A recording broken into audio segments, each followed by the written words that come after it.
ज्योति कुमार सिंह जी, जैसे कि मेरे सहयोगी संजीव त्रिवेदी ने एक अहम बात कही, 2014 से लेके अब तक हम देख लें, विपक्ष ने जब जब प्रधानमंत्री नरेंद्र मोदी को घेरा है, उनके बारे में कुछ कहा है, उतना ही उनको फायदा हुआ है।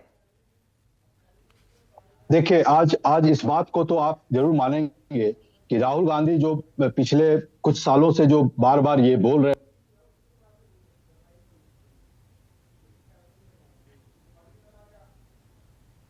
तो इस बात को आप जरूर मानेंगे कि आज पार्लियामेंट में प्रधानमंत्री भी और बाहर के लोग भी ये बात को मानने लगे कि इस देश में जरूर बहुत संकट आया है। जब वो बात कर रहे थे, इन सरकार के क्रोनी कैपिटल की बात कर रहे थे और जिनका वो नाम ले रहे थे बार बार सदन में भी और सदन के बाहर भी, तो आज हिंडनबर्ग ने उस पर तो मुहर लगाई और मुहर लगाने के बाद देश के और लोग, पत्रकार से बुद्धिजीवी सारे लोग लगाए। अब मैं उन बातों पर आता हूं जिस पर कि प्रधानमंत्री आज पार्लियामेंट में इन बातों को करते रहे कि विकास की बात करते रहे और 140 करोड़ जनता की बात कर रहे हैं। 2019 में इनको जो वोट मिला वो 22 करोड़ वोट मिला था और कांग्रेस को 11 करोड़ वोट मिला था और 2014 में 17 करोड़ के आसपास बीजेपी को वोट मिला और कांग्रेस को भी 10 करोड़ के आसपास वोट मिला।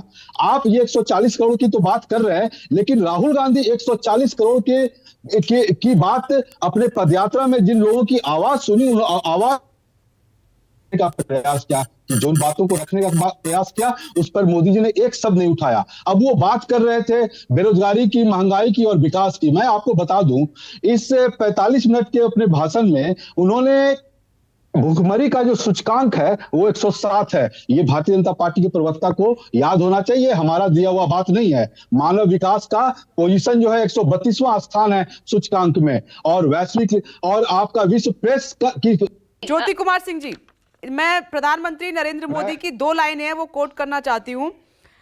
वो कह रहे हैं कि विपक्षी नेताओं को सत्ता वापसी की गलतफहमी है, सत्ता में वापसी की बात खुद को बहलाने जैसी है। इस पर क्या जवाब है? क्योंकि वो साथ में ये भी कह रहे हैं कि कौन वो लोग हैं जिनको देश की तरक्की से दुख है। आज भारत दुनिया की 5वीं सबसे बड़ी अर्थव्यवस्था बन गया है।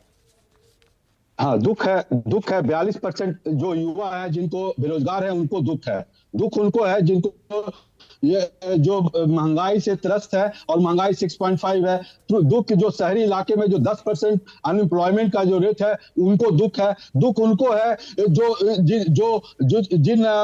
जिन आदिवासियों का के अगेंस्ट में क्राइम 40% बढ़ गया, उनको दुख है। दुख उनको है जहां पर कि प्रधानमंत्री की चुप्पी थी, नारी शक्ति की बात कर रहे थे, सशक्तिकरण की। दुख उनको है जो हाथरस से लेके उन्नाव, लखीमपुर, शाहजहां पर अपने चुप्पी लगाए थे। दुख उनको है जब राहुल गांधी बार बार कह रहे थे कि मैं भारत जोड़ो यात्रा में कन्याकुमारी से जम्मू तक गया और वहां पर लोग उनको आकर बोल रहे थे कि हम बेरोजगार हैं, महंगाई से त्रस्त हैं, और वो उनको दुख है जिनका LIC में पैसा डूबा, जिनके लिए वो बार बार बोल रहे थे कि ये जो सरकार है क्रोनी कैपिटल को मदद करती है। दुख उनको है जहां पर ये प्रधानमंत्री 2 करोड़ नौकरी देने की बात करे तो उनको नहीं मिला। दुख उनको है। दुख इस देश में हर लोग को है।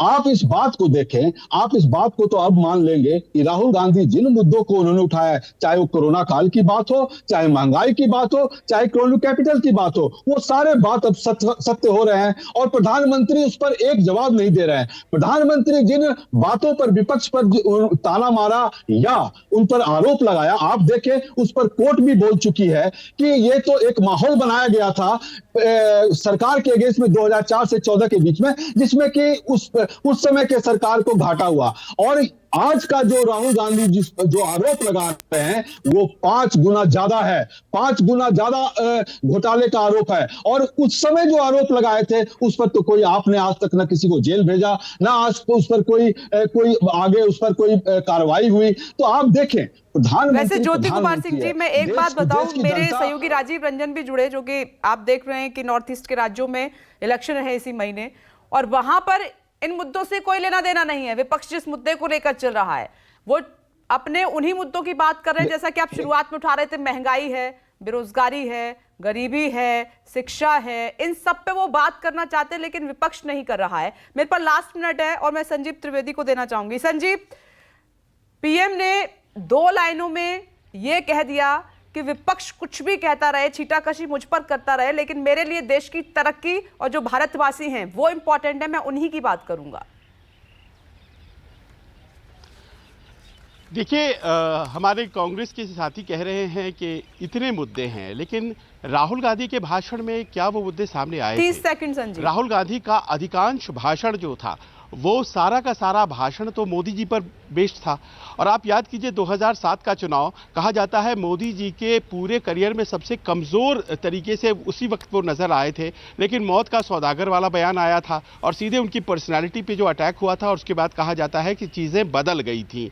एक मॉडल रखा है प्रधानमंत्री मोदी ने लोगों के सामने, राहुल गांधी ने भी एक मॉडल रखा है। अब मुद्दे जो हैं वो ज़्यादा प्रभावी होते हैं राहुल गांधी के बयानों में या फिर व्यक्ति मोदी जी प्रभावी होते हैं, ये देखने वाली बात होगी। उनके भाषण में तो केवल मोदी जी ही दिखाई पड़ रहे थे और मोदी जी पर अगर आलंबित होकर के अपनी राजनीति विपक्ष करता है तो बहुत ज़्यादा फायदा होगा, ऐसा लगता नहीं है। जी संजीव, आप सभी का बहुत बहुत शुक्रिया ब्रेकिंग विद एजेंडा की इस बहस में शामिल होने के लिए। सवाल हमने ये उठाया कि क्या 24 में लड़ाई विकास वर्सेस भ्रष्टाचार होने जा रही है और इससे विपक्ष को कितना फायदा होगा, सरकार को कितना फायदा होगा, ये देखने वाली बात होगी। एक छोटा सा ब्रेक, फौरन लौट रहे हैं। नमस्कार, मैं हूं मानक गुप्ता। अगर आपको हमारा ये वीडियो पसंद आया हो तो इसे लाइक और शेयर जरूर करें और हां, हमें सब्सक्राइब और फॉलो करना ना भूलें ताकि आप देश और दुनिया की कोई खबर मिस ना करें। तो जुड़े रहिए हमारे साथ और देखते रहिए न्यूज़ 24।